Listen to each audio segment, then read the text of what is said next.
ও doctor বাবু, হ্যাঁ বলো। চেম্বারে আছে? হ্যাঁ বস। এই কি সমস্যা? বলছিলাম যে বহুত টেনশনে আছি। কি হচ্ছে? এই ডাক্তার বাবু, এই আমার ছাদে মাল থাকছে না, ছাদের মাল সব ফাঁকা হয়ে যাচ্ছে। তাই তুমি ঠিক ডাক্তার কাছে এসো। শালা নিজের মাথা চুল উঠে যাচ্ছে, হ্যাঁ তো আমার কাছে এসে চুটিয়া বানাবো। কিছু ভাবছেন ডাক্তার বাবু?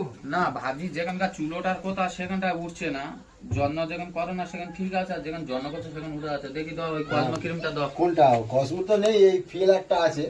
আচ্ছা দাও, এটা দামি আচ্ছা, মাল, দামি ক্রিম আছে, এটা একটু এটা দাম বেশি একটু পড়বে দাম বুঝলে। বেশি আছে। এটা মানে দুপুরে গোসল করার 1 ঘন্টা আগে পুরো মাথায় মেখে দেবে, একদম চুল আর কোনোদিন উঠবে নি। চুল গা ধোবার 1 ঘন্টা 1 ঘন্টা আগে আগে মাখতে এই হবে। ক্রিমটা মেখে নেবে, একদম চুল আর মোটর জীবনে উঠবে না, ঠিক আছে? হ্যাঁ। নাও। আচ্ছা, আরেকটা সমস্যা আছে। বলো। এই যত দিন যাচ্ছে সামনে আস্তে আস্তে আস্তে আস্তে ভুঁড়িটা বেড়ে আছে, তাই তো? বেড়ে যাচ্ছে। কি রুগী রে, আমার নিজের ভুঁড়ি আমি নিজে কমাতে পারি না, তো হোক একটু এটা বানাই। তোমার এই ওষুধগুলো লিখে দিচ্ছি, খাবে, ঠিক আছে? এই সাইফন সিরাপটা দিনই 3 বার খাবে। আর একটা টনিক লিখে দিচ্ছি, তোমার তো টনিকই ডিস্টার্ব আছে, শরীরে টনিক কম। দেখি তোমার ঠান্ডা লেগে গিয়ে ভুঁড়িটা হচ্ছে, বুঝলে?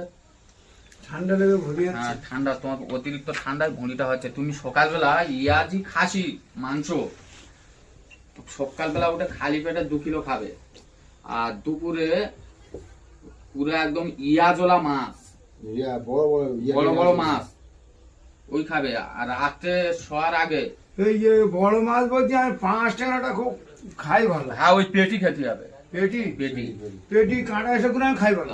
ওই খেতে হবে। আর সন্ধ্যাবেলা শোয়ার আগে যে ভাতটা খাও, ওই সময় তোমার কিলো 3 চালের ভাত খেতে হবে।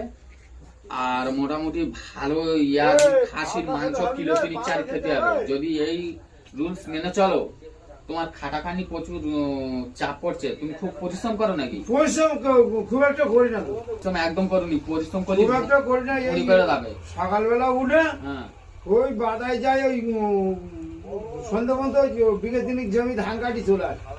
তোমার এই পরিশ্রম করছো বলে ভুঁড়িটা হচ্ছে। তুমি একদম পরিশ্রম করবে না, একদম পুরো মানে সবসময় ঘুরবে, খাবে ভালো মন্দ, দেখবে ভুঁড়ি আর হবে না।